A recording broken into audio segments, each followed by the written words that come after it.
Chair, fellow speakers, I've been assigned to talk to you about vegetarian food. Has anybody else here had vegetarian food? Oh, well, Yeah. You've had it. Now, what kind of vegetarian food was it? Was it just the normal food without the meat? no. Yeah. Or was it just the lasagna or the salads?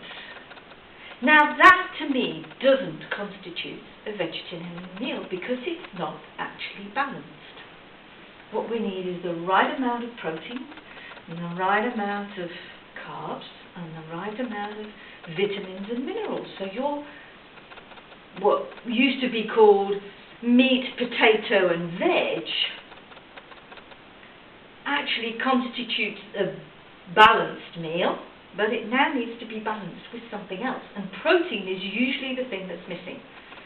And if you go to a restaurant, you think, well, where's the protein in this?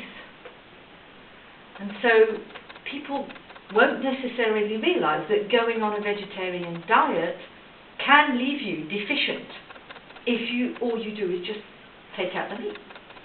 And that's even worse if you go vegan, which means you're not eating dairy or eggs. That can be the main source of protein when it comes to being a vegetarian.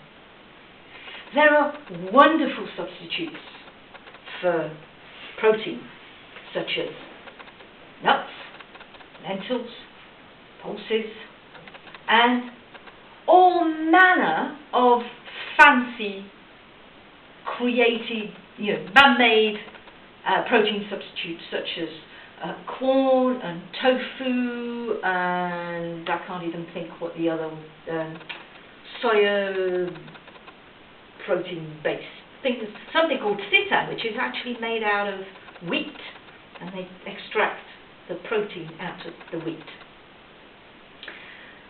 So next time you have a look at a vegetarian section in the restaurant, ask yourself, does it actually contain any protein? You might find that there's a nut roast, and that's wonderful when you get a good one.